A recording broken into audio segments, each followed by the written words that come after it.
So, what is up, guys? It's your boy Salza, here to discuss how good are Lunalights post Circuit Break. Now, we got two new cards in Circuit Break, obviously being Collado Chicken and Crimson Fox. Those two cards we have been waiting for about a year.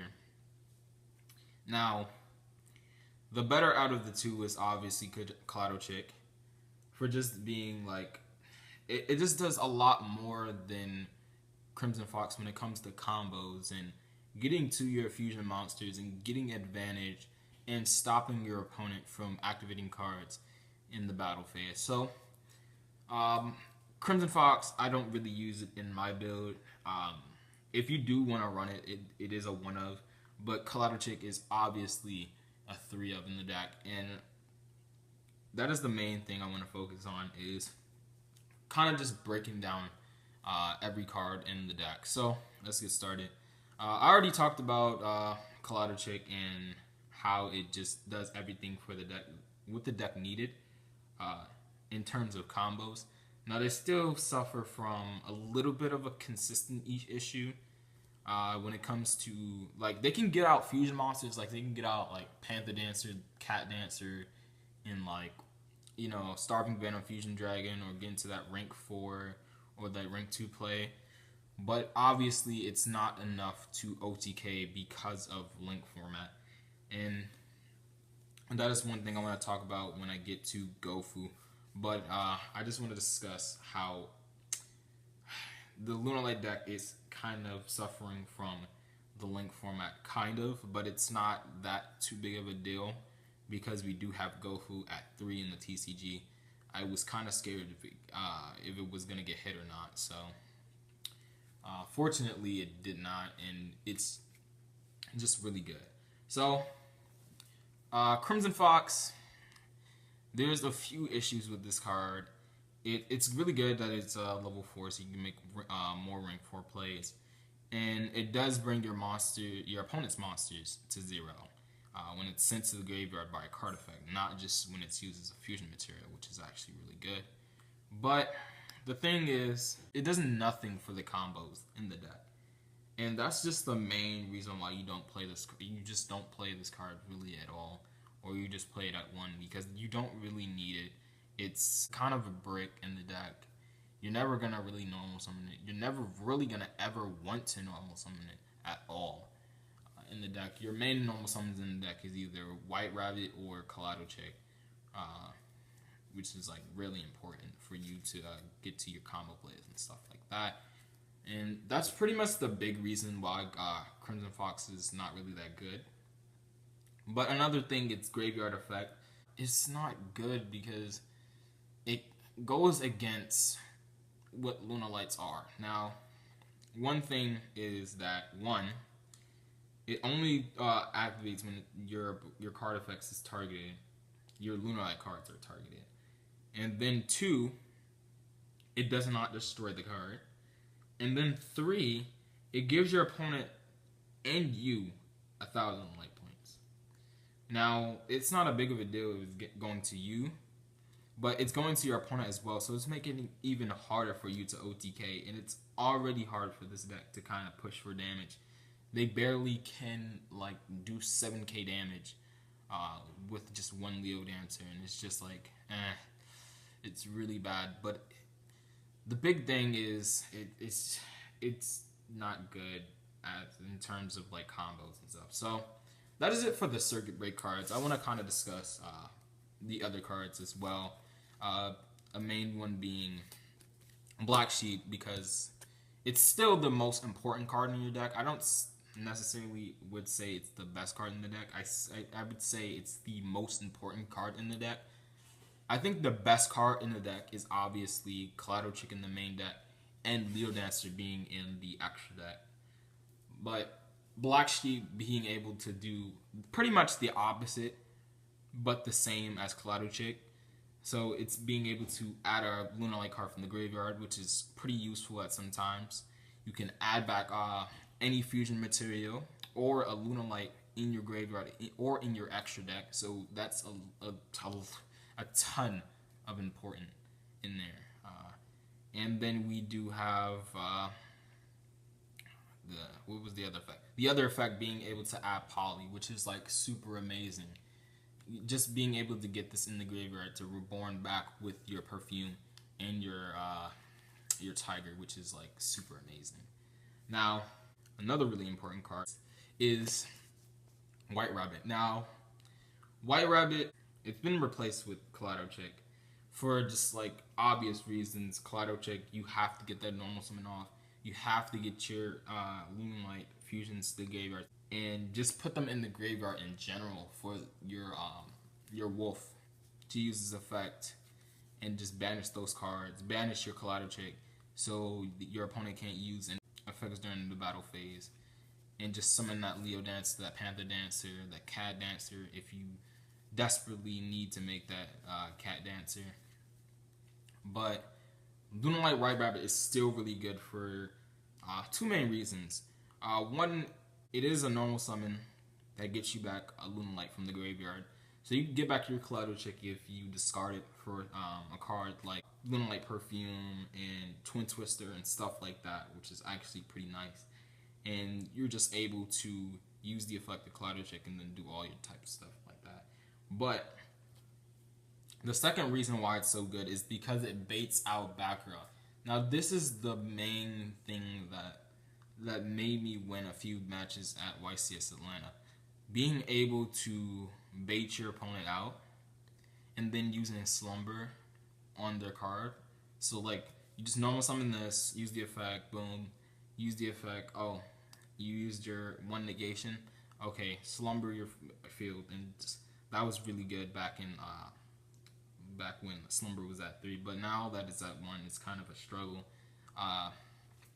to OTK as well. And that's another thing that I wanted to bring up. Slumber being at 1, it really hurts the deck super badly, because there was a combo to where you can pretty much OTK your opponent with a Slumber plus a Leo Dancer. That would do it exactly about like 81 damage. Yeah, 81. So that's it for these two cards. That's like really it for those two.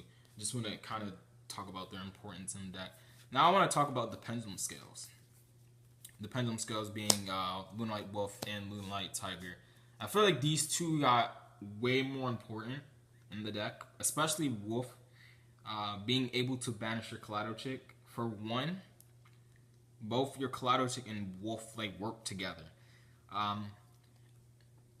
Before Collado Chick came out, before we had Collado Chick, Wolf was really bad. Like Wolf had a lot of consistency issues. It's already a brick on its own. You don't want to open up with multiple of these. It's like really terrible. And Tiger, you don't want to open up with multiples either, but it's not really that bad as like opening up Wolf with no like other Lunalight monsters. But the importance of both of these cards is like it boosted it up a little bit with the release of Chick and Fox, but it's still Wolf is still played at 2. Used to play 2. I played 1 for a long time because I didn't want to. I really hated opening up this card. I really wanted to open up searching this card, and that's really the reason why I played it at 1. But you're going to play this at 2, definitely. Just being able to banish your Collado Chick, getting its effect off, getting to your Lunalight fusions, as I said before, and then Tiger being able to reborn back your Collado Chick to send another card, or reborn your sheep to use as fusion material so you can get the effect. It's just really important. That's why I played Tiger at 3, because of just how important it is to summon that Lunalight from the graveyard, and just how many cards I have to send cards to the graveyard. Now, that's it for the Pendulum monsters. I feel like that was enough. They only have like one purpose and one purpose only. You never really summon Tiger and Wolf, so those effects don't apply. Now I just want to discuss the 2 cards that I do not play. Well, there's 3 technically, but I won't show the other card because it's obviously not really that good in Lunalights. One being Blue Cat. one being purple, and then one being the Lunalight trap. Now, I know I played the Lunalight trap in the DDD deck. I do have a DDD Lunalight deck. It's obviously, that's a different story and a whole new different strategy. But in this deck, you want to OTK. You want to get your combos off, and that's the most important thing, consistency. I feel like the deck really needed, and I think Collado provided a lot of consistency and to just getting out your fusion monsters, being able to consistently get out those OTKs. But with Blue Cat and Purple Butterfly is the same. It's the same thing with Crimson Fox. They don't open up combos. Well, Purple Butterfly, it does kind of open up combos because it can summon your Lunalight monsters from the hand. But it's just like, it's not really worth it. You would rather want to open up with like a Black Sheep or any other consistency card like Pot Desires, which I'm going to get into in a bit. And you want to open up Foolish Burial Goods to send that card, to send another card to the graveyard. With Perfume to get your ads and stuff like that. That's the main reason why I kind of dropped these two from my deck. If you want to play a more like, I guess like pure Lunalights, I still play the pure Lunalights, I guess. But I just don't use these two. I don't feel like these two are really that good. I just don't feel like these cards do anything for the deck. I mean, obviously it does. Blue Cat being able to double your Lunalight's attacks. It is really good, and Purple Butterfly being able to get that extra damage off. But when you're in a format to where so many decks are just so fast, you want to get your Lunalight fusions out really fast. I would rather want to consistently open up with my fusion plays and get my fusion combos than like sometimes OTKing because I summon the Cat Dancer and then I got the effect of Purple Butterfly to summon like Blue Cat and then doubling the attack and then attacking all his monsters. Like that's kind of like it's not consistent enough, and that's the main big reasons why I dropped a few cards. The Lunalight trap is like not really that good. It's too slow. It's a trap. It should have been like a spell. Patchwork was the same way. It was a spell. It's once per turn. It should have been that way. It should have been add 2 Lunalights, and that would have been like super broken for the deck. But that's just the pain we take. Now, I want to talk a little bit about Gofu as well. Being able to open up your link pointers to 2 zones and doing that extra damage is just so good. And it's being it's a dark type, so you can use a lore. It's like it's perfect in the deck. And I feel like this card, you're not gonna drop this card at all, like really ever in the deck because of how good it is. And even if you brick with this card, you have stuff to unbrick your hand anyway. And that's pretty much the main reason why I play Gofu, and that's like self-explanatory at this point in time. So next I want to talk about the last things I want to talk about is the spells and the consistency of this deck and pretty much what I dropped from the deck and what I play right now. And that's going to be Perfume. Perfume, being able to send it to the graveyard with Foolish Burial Goods, which is going to be a 3-up. I definitely play a 3-up. This is a really important card in the deck right now.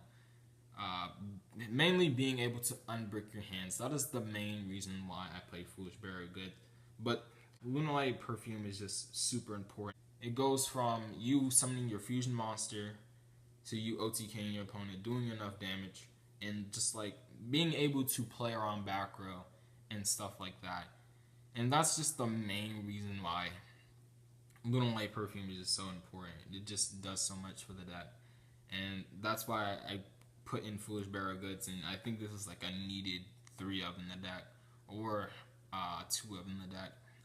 And the consistency is the big thing right here. And Foolish Burial Goods being released in Raging Tempest, it really did help the deck with consistency issues that it had in the past. So I'm really glad this came out. Now another consistency card that a lot of people do hate is definitely Pot of Desires. Now, I know a lot of people hate this card. I know a lot of people don't like this card at all. But you have to realize Lunalights need the consistency. It needs that extra 7th card or 6th card if it's going first in game 2 when you're going against your opponent and your opponent knows you're playing Lunalights. You need that extra card. Even you have to take the risk against the Ash Blossom because the 7th card is really important. I shouldn't have to explain why I play Pot of Desires, but I feel like there's going to be one person that's going to be like, Pot of Desires is a bad card. You should never play it in any deck because you don't need it. But in this case, you do need that 7 card. You need to open up with your OTK as consistently as possible, and that's why I feel like Pot of Desires is stable. It just goes well with the deck, and it's really needed in the deck for just so many obvious reasons, but I feel like I had to explain that. And then for the second to last thing I want to talk about is pretty much back row removal. We have the 2 Lunalight, not the Lunalight, the 2 back row hate cards, your Twin Twister and your Cosmic Cyclone. Now, which one I think is better for this format right now is obviously Cosmic Cyclone. Cosmic Cyclone, it just does so much for,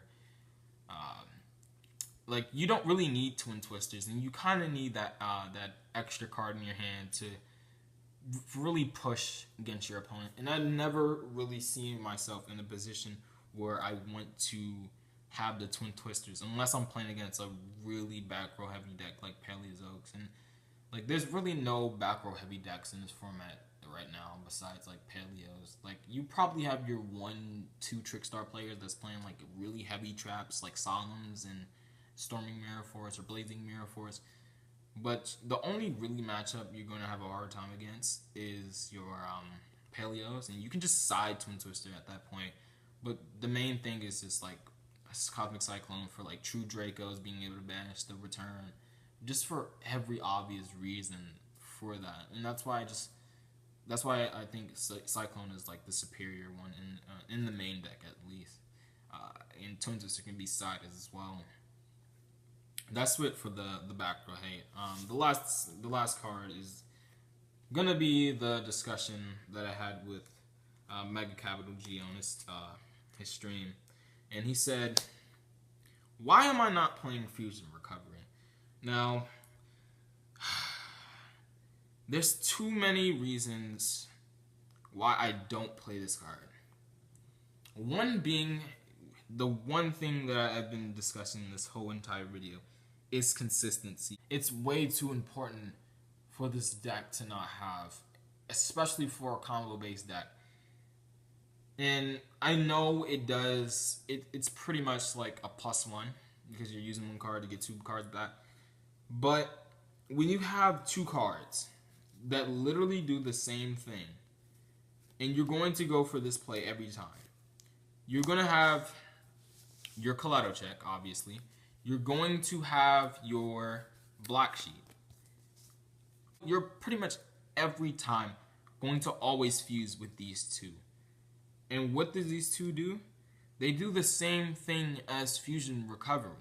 So that's the other reason why I do not play Fusion Recovery, is that Fusion Recovery, it's not needed. It's really not needed at all.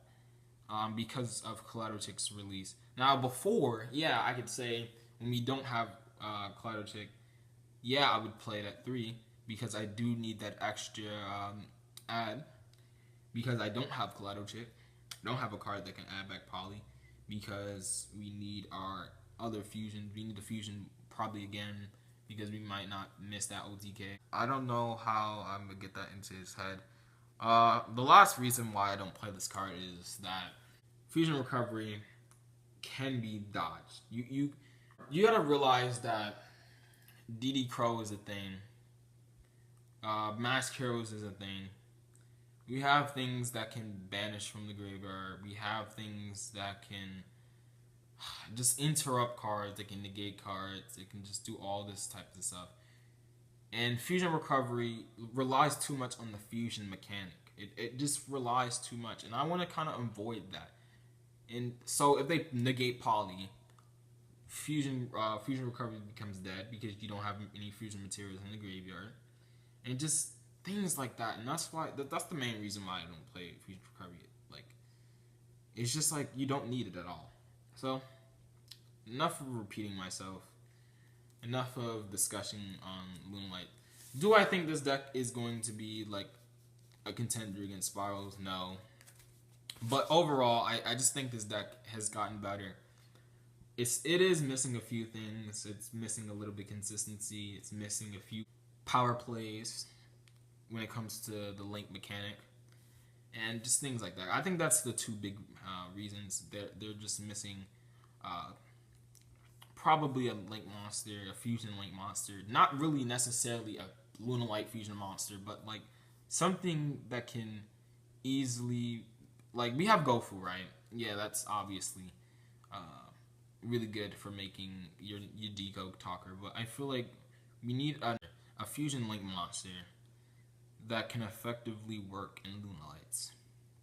That is it, guys. Hope you enjoyed the video of me rambling for 20 minutes. I think it's like 20 or 15 minutes on a deck that is not really that good when it comes to comparing it against Spirals and Pendulum Magicians and stuff, because obviously they are the better deck. But I'm signing out.